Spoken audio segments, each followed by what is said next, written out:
الحمد لله رب العالمين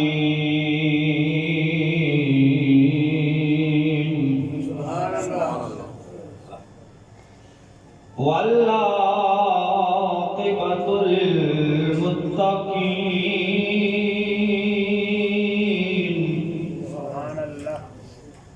والصلاة والسلام على سيد الأنبياء والمرسلين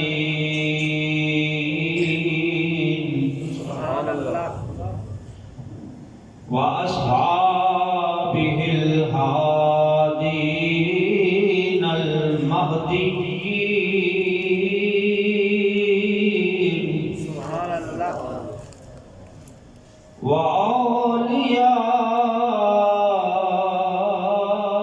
وأوليائه الكاملين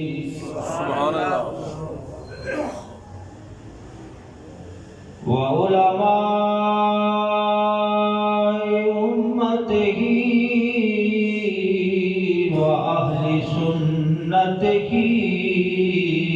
أجمعين أما بعد فأعوذ بالله من الشيطان الرجيم بسم الله الرحمن الرحيم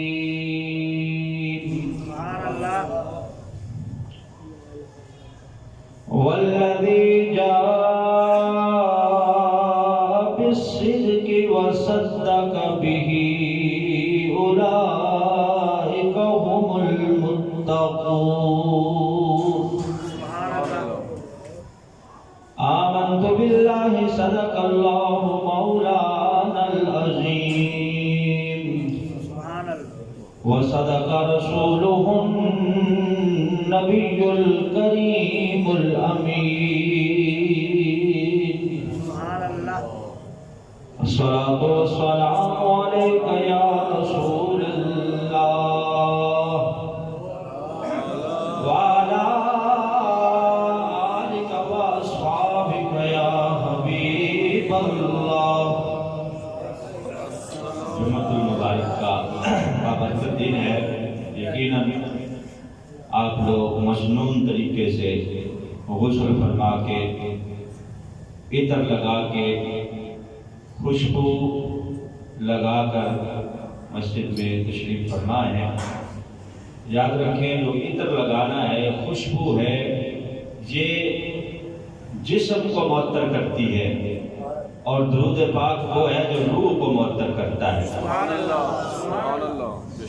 عطر اور خوشبو یہ آپ کا جو ظاہری وجود ہے جو جسم ہے اس کو معطر کرنے کے لیے ہے اور درود نبی پاک صلی اللہ علیہ وسلم کی ذات پر پڑھنے سے اللہ روح کو مہکا دیتا ہے اور معطر فرما دیتا ہے.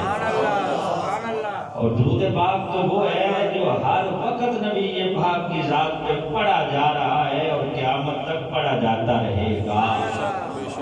اس لیے مل کے پڑھیں الصلاۃ والسلام علیک یا رسول اللہ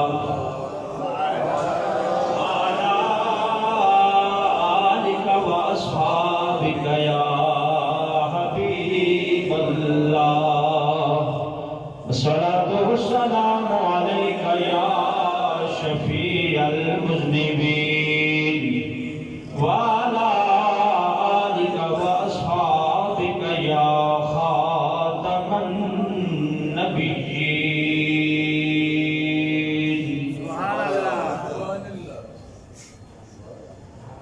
بیاں ہو کس زبان سے مرتبہ صدیق اکبر کا ہے یار غار محبوب خدا صدیق اکبر کا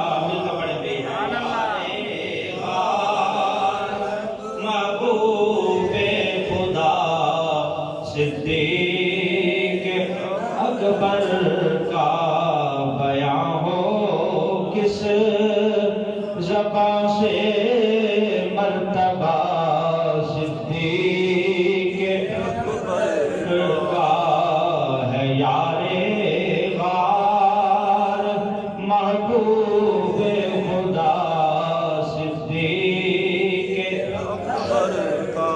الہی رحم فرما خادم صدیق اکبر ہوں الہی رحم فرما خادم صدیق اکبر ہوں تیری رحمت کا صدقہ واسطہ صدیق اکبر کا تیری رحمت کا صدقہ واسطہ صدیق اور لٹایا راہ حق میں گھر کئی بار اس محبت سے لٹایا راہ حق میں گھر کئی بار اس محبت سے کہ لٹ لٹ کر حسن گھر بن گیا صدیق اکبر کا کہ لٹ لٹ کر حسن گھر بن گیا صدیق اکبر کا ہے یار غار محبوب خدا صدیق اکبر کا بیان ہو کس زبان سے مرتبہ صدیق اکبر کا ہے یار غار محبوب خدا صدیق اکبر کا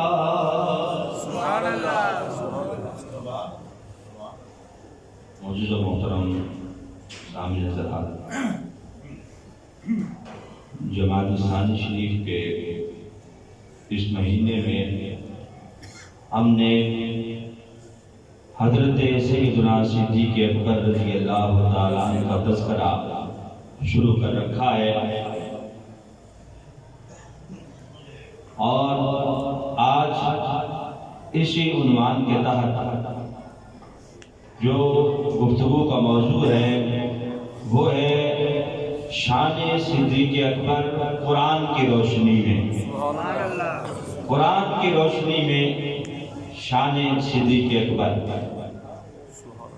اس موضوع پر آیات سننے سے پہلے ذہن میں رکھیں کہ حضرت سیدنا صدیق اکبر رضی اللہ تعالی عنہ آپ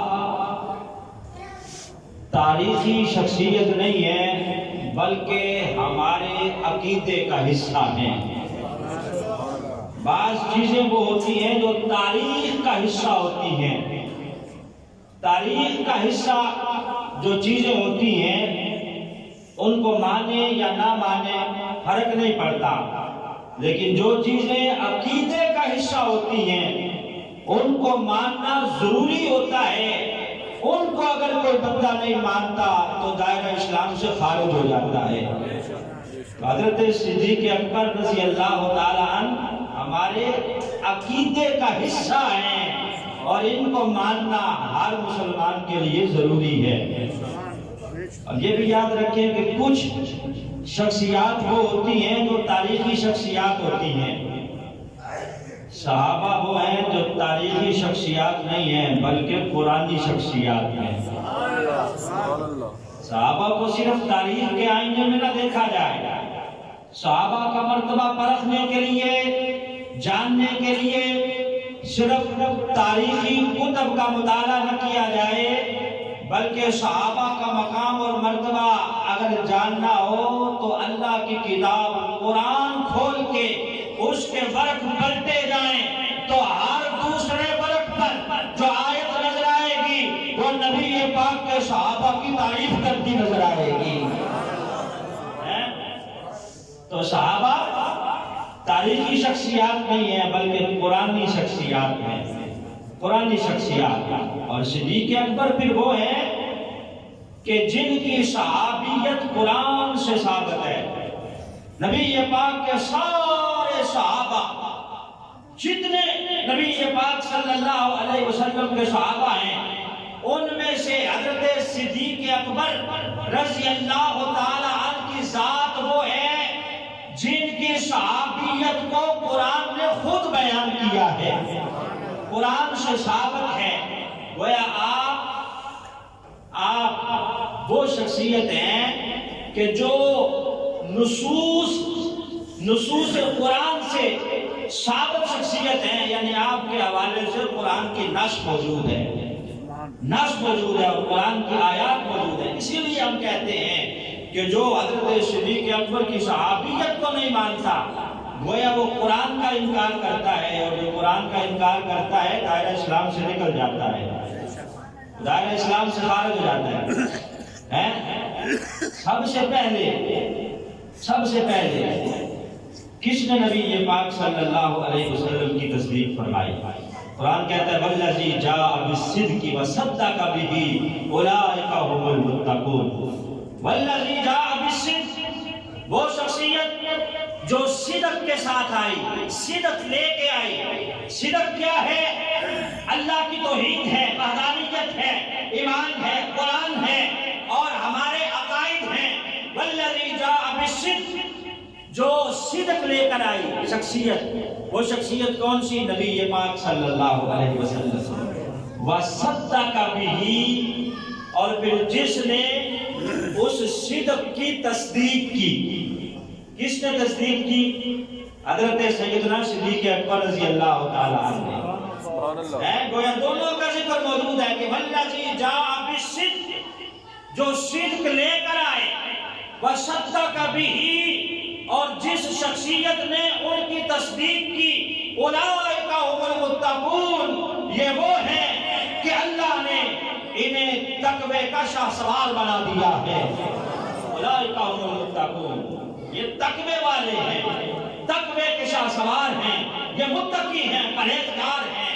گویا اس آیہ مبارکہ میں نبی پاک صلی اللہ علیہ وسلم کا ذکر بھی ہے اور حضرت صدیق اکبر کا ذکر بھی ہے کہ سرکار وہ ہیں جو شریعت لے کے آئے ہیں، سرکار وہ ہیں جنہوں نے توحید کو بیان کیا ہے، جنہوں نے احکامات کو بیان کیا ہے، اور حضرت صدیق اکبر وہ ہیں جنہوں نے سب سے پہلے اس کی تصدیق کی ہے۔ اب مختلف اقوال ہے سب سے پہلے کلمہ پڑھنے کے حوالے سے۔ بچوں میں سب سے پہلے کلمہ حضرت علی المرتضیٰ نے پڑھا، خواتین میں ام المؤمنین سیدہ خدیجۃ الکبریٰ رضی اللہ تعالی عنہا نے پڑھا ہے، اور غلاموں میں حضرت زید بن حارثہ رضی اللہ تعالی عنہ نے سب سے پہلے کلمہ پڑھا۔ یہ عمر کے اعتبار سے اور نسب کے اعتبار سے جو ہے تقسیم ہے وہ ہے، لیکن اس بات پہ سب کا اتفاق ہے کہ علی اعلان لوگوں کے سامنے جس نے سب سے پہلے کلمہ پڑھ کے نبی پاک کی تصدیق کی ہے وہ کوئی اور نہیں ہے بلکہ صدیق اکبر کی ذات ہے، جنہوں نے علی اعلان سب سے پہلے مجمع میں لوگوں نے اس بات کی تصدیق کی کہ میں مانتا ہوں کہ واقعی آپ اللہ کے رسول ہیں، وہ حضرت صدیق اکبر کی ذات ہے۔ جوانوں میں سب سے پہلے جنہوں نے کلمہ پڑھا وہ حضرت صدیق اکبر رضی اللہ تعالی عنہ کی ذات ہے۔ گویا نبی پاک کی معراج کی تصدیق کرنی ہو تب بھی آگے آگے اگر کوئی نظر آتا ہے تو حضرت صدیق اکبر نظر آتے ہیں۔ نبی پاک صلی اللہ علیہ وسلم کی نبوت کی تصدیق کرنی ہو، رسالت کی تصدیق کرنی ہو تب بھی سب سے پہلے اگر کوئی نظر آتا ہے تو صدیق اکبر نظر آتے ہیں۔ اس بات کے اوپر سب کا اتفاق ہے، ساری کتب کے اندر سنی اور شیعہ تمام کتب میں تمام تفاسیر میں یہ بات موجود ہے کہ کہ والذی جاء بالصدق وصدق بہ سے مراد حضرت صدیق اکبر کی ذات ہے اور حضرت علی المرتضیٰ رضی اللہ تعالیٰ عنہ۔ آپ نے اس کی تصدیق میں، اس کی تفسیر میں فرمایا ہے کہ گویا حضرت صدیق اکبر کی ذات وہ ہے کہ اللہ نے انہیں نبی پاک صلی اللہ علیہ وسلم کی تصدیق کے لیے چن لیا تھا، انہیں چن لیا تھا اللہ نے نبی پاک صلی اللہ علیہ وسلم کی تصدیق کے لیے، ورنہ لوگ اور بھی موجود تھے، بڑے بڑے سمجھدار لوگ موجود تھے، بڑے بڑے سردار موجود تھے، لیکن لوگ دلیلیں مانگ رہے تھے، معجزات طلب کر رہے تھے۔ نبی پاک کی ذات وہ ہے، صحابہ کہتے ہیں جو سرکار کا چہرہ دیکھ لیتا تھا اسے دلیل مانگنے کی ضرورت نہیں پڑتی تھی، جس میں مانگنا ہوتا تھا وہ فقط چہرہ دیکھ کے آپ کا کلمہ پڑھ لیتا تھا، چہرہ دیکھ کے کلمہ پڑھ لیتا تھا، اور جس نے نہیں ماننا وہ دلیلیں طلب کرتا، معجزات دیکھ کے بھی اس نے نہیں مانا۔ ابو جہل کہتا ہے کہ میری مٹھی میں کیا ہے، اگر یہ چیز آپ بتا دیں تو میں کلمہ پڑھ لوں گا۔ سرکار نے فرمایا کہ میں بتاؤں گا، جو مٹھی میں موجود چیز ہے وہ خود بتائے، وہ خود بتا دے گی تو سونے پہ سہاگا ہوگا۔ نبی پاک نے اشارہ کیا، مٹھی میں کنکریاں تھی، کلمہ پڑھنے لگی، لا الہ الا اللہ محمد رسول اللہ، یہ معجزہ دیکھ کر بھی نہیں مانا، کہنے لگا ہے میں تو سمجھتا تھا آپ کا جادو انسانوں پہ چلتا ہے، آپ کا جادو تو نعوذ باللہ پتھروں پہ بھی چلتا ہے۔ کہنے لگا چاند جو نظر آ رہا ہے اس کے 2 ٹکڑے کر دیں تو میں مان جاؤں گا۔ نبی پاک میں کوئی بات نہیں، چلو کوہ صفا پہ سرکار لے گئے، انگلی سے اشارہ کیا، چاند کے 2 ٹکڑے ہوئے، آدھا ادھر گیا آدھا ادھر گیا۔ صحابہ کہتے ہیں ہم نے چاند کو ٹوٹتے بھی دیکھا، دوبارہ جڑتے بھی دیکھا۔ اب چاہیے تھا کہ دیکھ کے کہتا کہ لا الہ الا اللہ محمد رسول اللہ، لیکن کہنے لگا نعوذ باللہ ہے، میں سمجھتا تھا کہ آپ کا جادو زمین پہ چلتا ہے، آپ تو اتنے بڑے جادوگر ہیں کہ آسمان پہ بھی آپ کا جادو چلتا ہے۔ یعنی جس نے نہیں مانا اس نے معجزہ دیکھ کے بھی نہیں مانا، معجزہ دیکھ کے بھی نہیں مانا۔ کیوں کہ ابو جہل دیکھ رہا تھا عبداللہ کا یقین سمجھ کے، وہ اگر محمد رسول اللہ سمجھ کے دیکھتا تو ایک لمحے کی بھی تاخیر نہ کرتا، فوراً کلمہ پڑھ لیتا اور دائرہ اسلام میں داخل ہو جاتا۔ آنکھ والا تیرے زوبن کا تماشا دیکھے، دیدہ کور کو کیا ہے نظر کیا دیکھے، دیدہ کور کو کیا ہے نظر کیا دیکھے، آنکھ والا تیرے زوبن کا تماشا دیکھے۔ جس نے نہیں مانا اس نے معجزہ دیکھ کے بھی نہیں مانا۔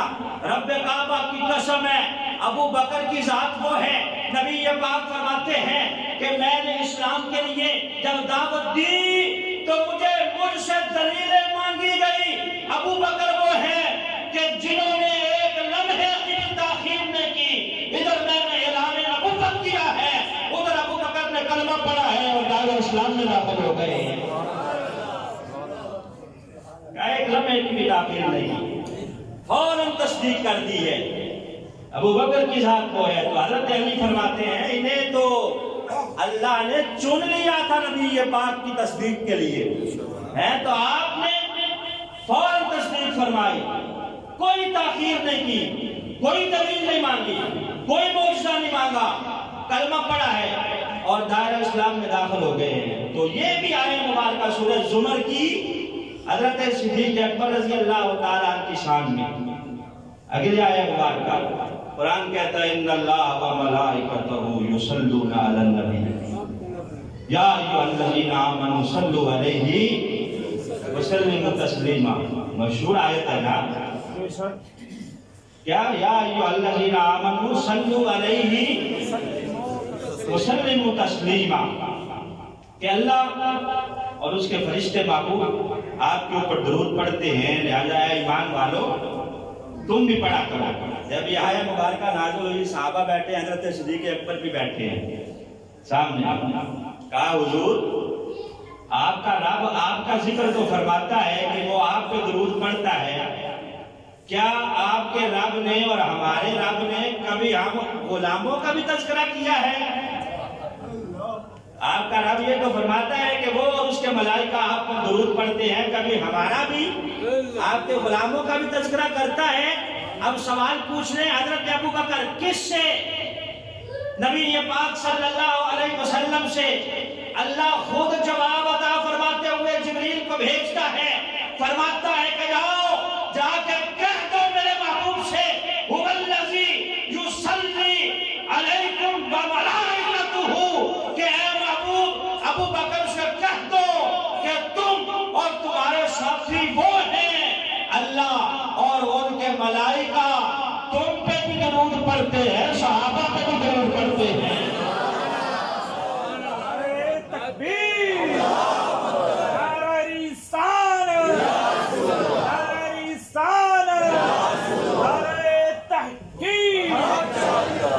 والذی یصلی علیکم وملائکہ،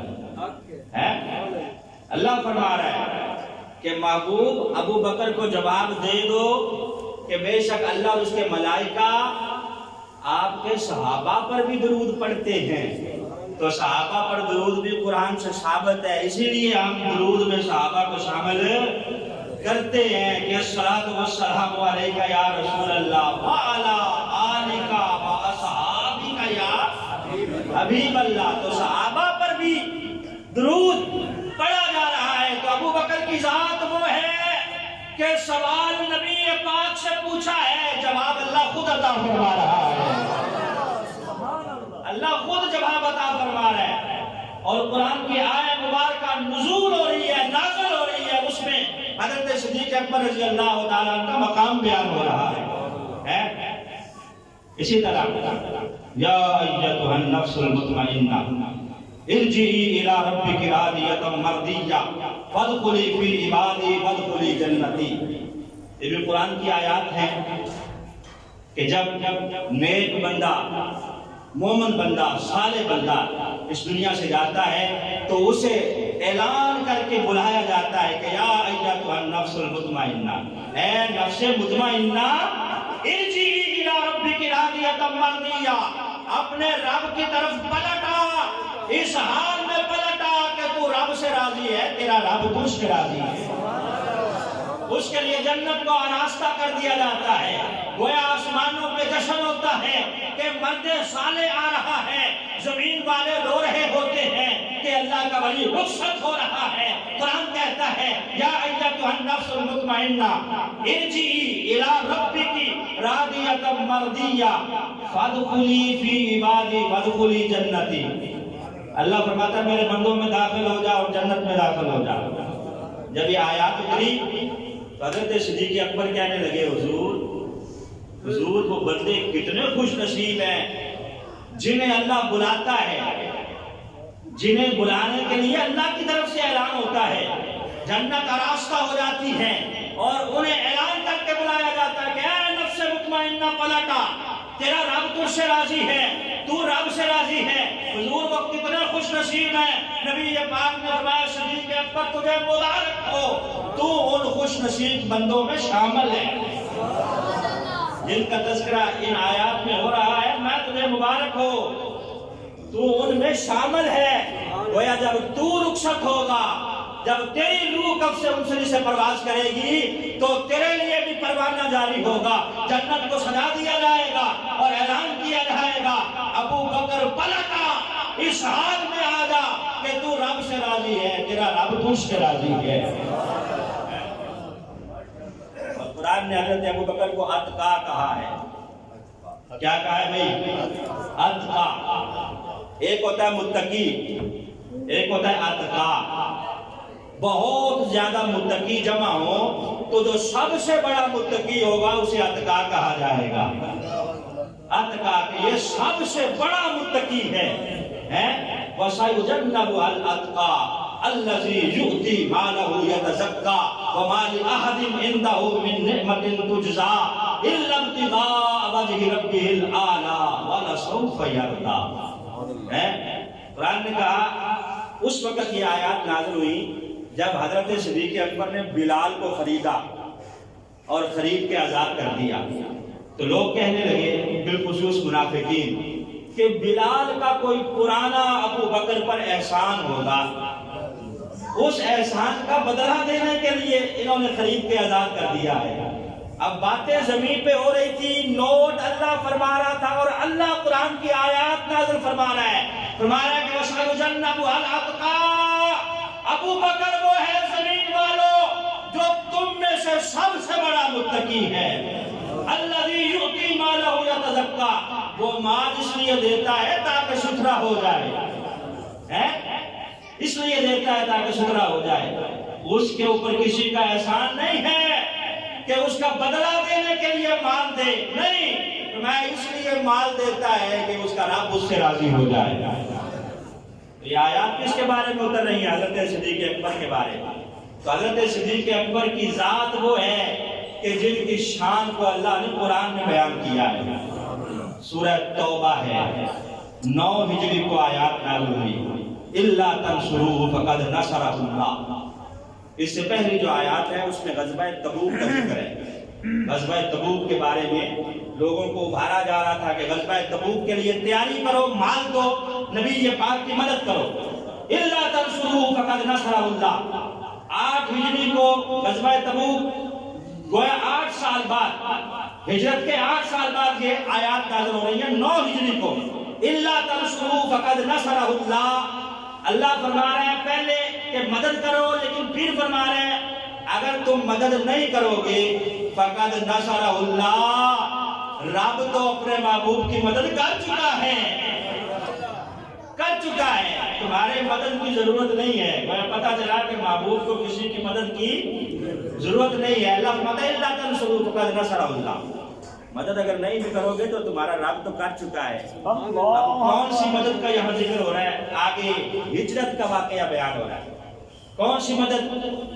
کہ مدد اس طرح فرمائی جب کفار مکہ، اللہ فرماتا ہے کہ میرے محبوب کو قتل کرنے والے تھے، میں نے مدد اس طرح کی ہے کہ انہیں بحفاظت مکہ سے نکالا ہے اور مدینے کی سرزمین پہ پہنچا دیا ہے۔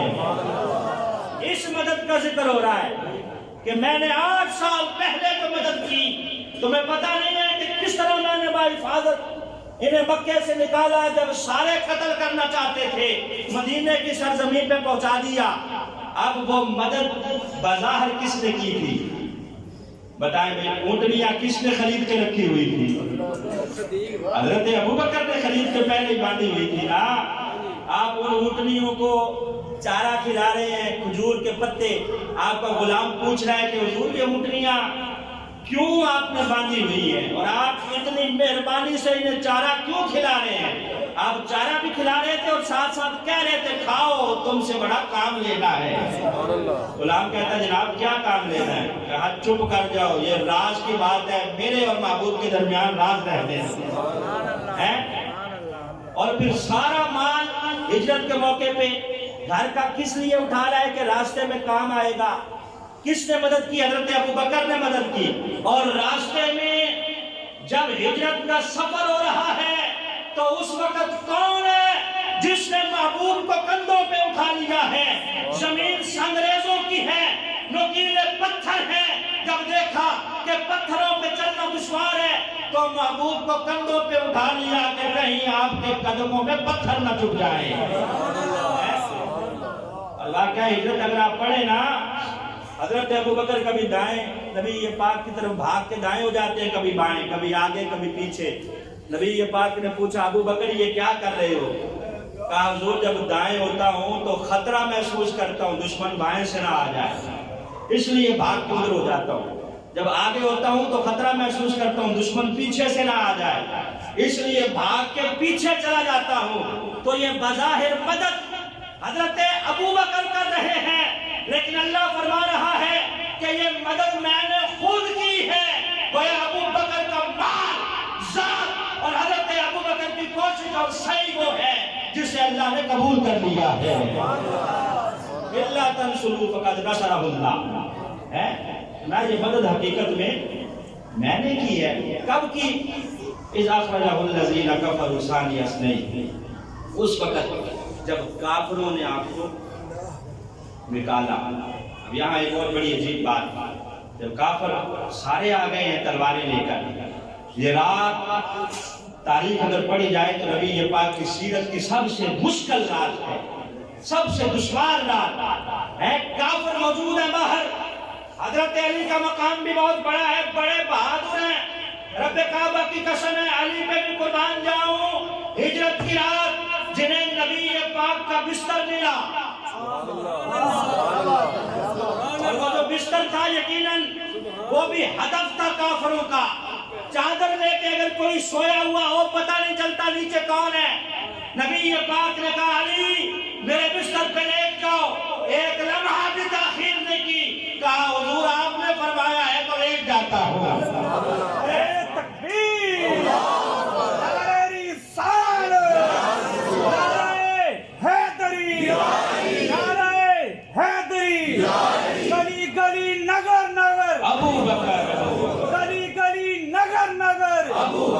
مصطفیٰ کا ہم سفر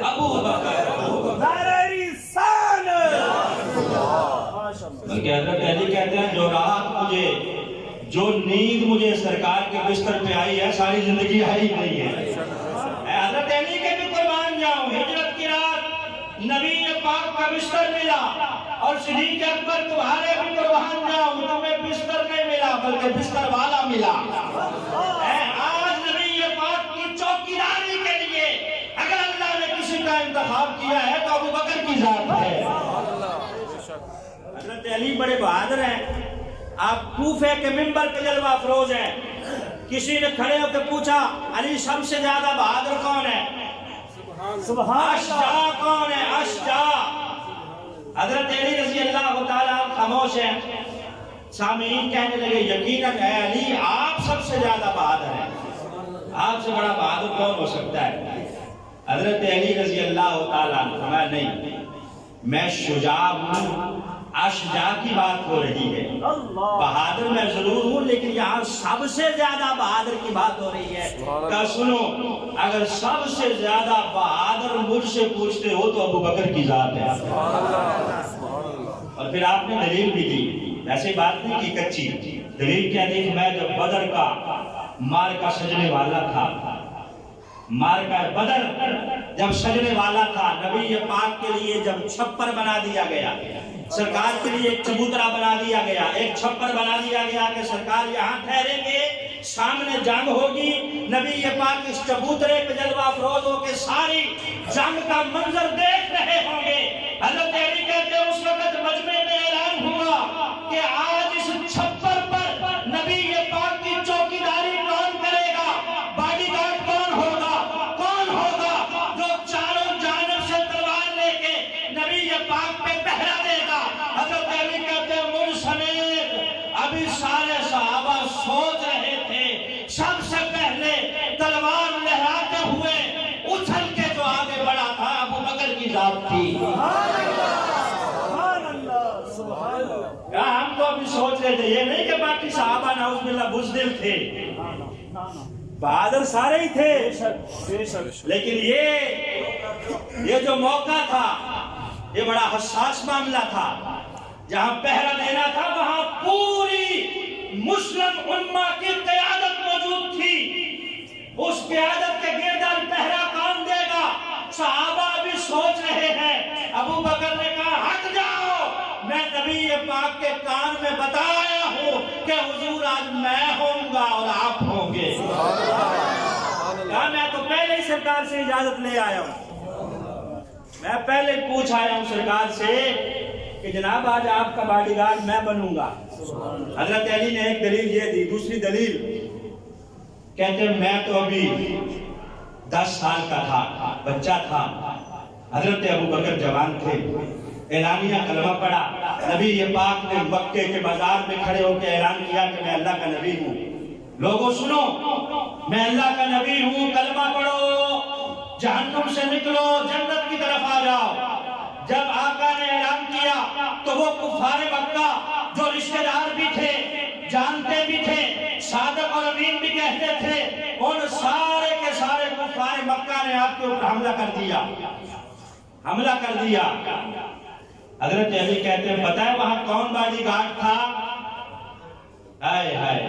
اکیلے ابو بکر ہیں جو ادھر سے بھی ان کفار کو پیچھے کر رہے ہیں، ادھر سے بھی ہٹ جاؤ، پیچھے ہٹ جاؤ، اپنے سینے پہ زخم کھا رہے ہیں، جوتوں سے حملہ ہو رہا ہے، مکوں سے، اور ٹانگیں ماری جا رہی ہیں۔ حضرت ابو بکر بے ہوش ہو کے گر پڑے۔ قبیلے والے سمجھے کہ ابو بکر کا انتقال ہو جائے گا۔ حضرت علی کہتے ہیں وہاں اکیلے بھرے مجمع میں، اب آپ سوچیں کہ اکیلے حضرت ابو بکر و نبی پاک اور مارنے والے بہت زیادہ کفار مکہ ہو، ہر طرف سے حملہ ہو، تو حضرت ابو بکر کی بہادری کو داد نہیں دینا چاہیے کہ جو بھی تھپڑ مکہ اور جو بھی ضرب آ رہی ہے حضرت ابو بکر اپنے سینے پہ کھا رہے ہیں اور سرکار کے آگے خبردار، ان کی طرف کوئی نہ، بے ہوش ہو کے گر گئے۔ نبی پاک دار ارقم میں تشریف لے گئے۔ جب ہوش آیا آپ کی والدہ پاس موجود ہیں، قبیلے کے دیگر لوگ موجود ہیں، ہوش آتے ہی پوچھا اماں جان بتاؤ سرکار کیسے ہیں؟ اب سارے قبیلے والے چھوڑ کے چلے گئے کہ جن کی خاطر اتنی مار کھائی ہے، ہوش آیا پھر انہیں کا پوچھ رہے ہیں اب بتاؤ سرکار کیسے ہیں؟ ادھر سے حضرت جمیل آ گئی، حضرت فاروق اعظم کی بہن حضرت جمیل وہ آ گئی، انہوں نے آ کے بتایا ابو بکر اطمینان رکھو سرکار خیریت سے ہیں، دار ارقم میں موجود ہیں۔ کہا نہیں چین نہیں آئے گا، مجھے لے چلو، میں سرکار کے چہرہ مطبوعہ کی زیارت کرنا چاہتا ہوں۔ ارے تکبیر، ارے رسالت، لبیک لبیک لبیک لبیک، نعرہ رسالت، گلی گلی نگر نگر،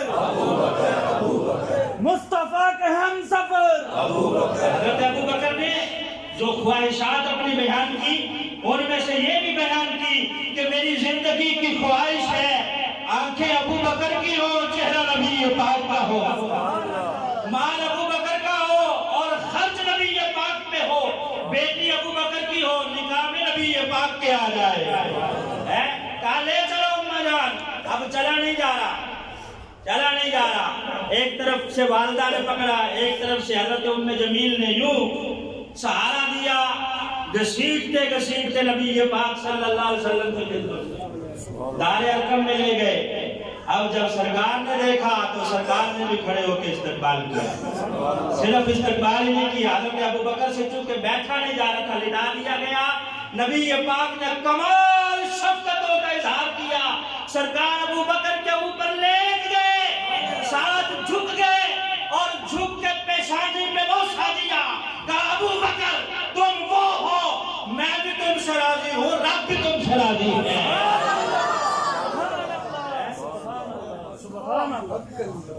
جیسے ہی حضرت ابو بکر کو تھوڑا ہوش آیا، میں ابو بکر مانگو کیا مانگتے ہو؟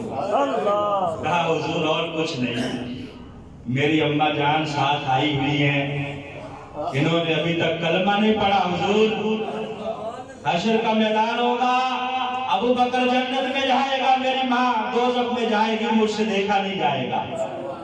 حضور بس یہ شفقت فرمائیں، آج آپ کے در پہ آ گئی ہے تو خالی لوٹ کے نہ جائے، دل صاف ہو جائے، اجلا ہو جائے۔ سرکار نے جب یہ سنا تو فقط یوں آسمان کی طرف دیکھا، ہاتھ نہیں اٹھائے، یوں دیکھا، اور آپ کی والدہ حضرت سلمہ کو کلمے کی دعوت دی، کہا پڑھو لا الہ الا اللہ، گویا وہ بھی منتظر بیٹھی تھی، ادھر سے نبی پاک نے پڑھایا ہے، ادھر سے انہوں نے فوراً پڑھا ہے اور پڑھ کے دائرہ اسلام میں داخل ہو گئی ہے۔ پھر فتح مکہ کے دن 18 سال بعد آپ کے ابا جان بھی کلمہ پڑھنے کے لیے نبی پاک کی خدمت میں آ رہے ہیں۔ کس طرح آ رہے ہیں؟ حضرت صدیق اکبر کے ابا جان بوڑھے ہیں، چلا نہیں جا رہا، سہارا دے کے حضرت ابو بکر لا رہے ہیں۔ نبی پاک نے فرمایا ابو بکر بابا جی کو کیوں زحمت دی ہے، ہمیں بلا لیا ہوتا ہم آ جاتے۔ کہا کیوں بابا جی کو زحمت دی ہے، ہمیں بلا کے لے جاتے۔ کہا حضور نہیں، آج موقع ایسا ہے، انہیں خود آنا چاہیے تھا، حضور آپ کا غلام بننے آیا ہے، کلمہ کلمہ پڑھائے دائرہ اسلام میں داخل ہو ہے حضرت ابو بکر رضی اللہ تعالیٰ قرآن نے کہا کہ ثانی یسنین دو میں سے دوسرا کس وقت؟ اس وقت جب ہجرت کی رات تھی، جب کافر نکال رہے تھے، دو میں سے دوسرا، ایک کے بعد کیا آتا ہے؟ دو میں سے دوسرا قرآن نے حضرت ابو بکر کو کہا ہے، گویا یہ اشارہ ہے اس بات کی طرف کہ نبی پاک کے بعد اگر کسی کی باری آئے گی تو ابو بکر کی باری آئے گی۔ ثانی اثنین دو میں سے دوسرا یہی ہے کہ جس کو اللہ نے قرآن میں خود بیان کر دیا ہے، ثانی اثنین۔ اب ہم نماز پڑھتے ہیں ہر روز، صبح فجر کی 4 رکعتیں، ظہر کی 12، ٹوٹل دن میں 48 رکھتے ہیں۔ ہر رکعت میں ہم کیا دعا مانگتے ہیں؟ اهدنا الصراط المستقیم صراط الذین انعمت علیہم غیر المغضوب علیہم ولا الضالین آمین۔ یا اللہ ان لوگوں کا راستہ دکھا دے جن کے اوپر تو نے انعام کیا ہے۔ اب انعام کس پہ کیا ہے؟ اولئک الذین انعم اللہ علیہم من النبیین والصدیقین والشہداء والصالحین۔ یہاں بھی نبیوں کے بعد اگر قرآن نے دوسرا کسی کو ذکر کیا ہے تو صدیقین کو ذکر کیا ہے، اور صدیقین کے امام کا نام ابو بکر ہے۔ نبیوں کے بعد قرآن نے کس کا ذکر کیا ہے؟ صدیقین کا، اس کے بعد شہداء کا اور صالحین کا۔ گویا بندہ نماز پڑھتا رہے، ٹکرے مارتا رہے، لیکن ابو بکر کو نہ مانے، نہ اس کی نماز قبول ہے، نہ اس کا عقیدہ قبول ہے، نہ ایمان قبول ہے۔ بندہ دائرہ اسلام میں داخل تب ہوتا ہے جب سرکار کو بھی مانتا ہے، نبی پاک کی اہل بیت کو بھی مانتا ہے، صحابہ کو بھی مانتا ہے۔ یہیں سے انشاءاللہ اگر جمعہ خدا یا الحمدللہ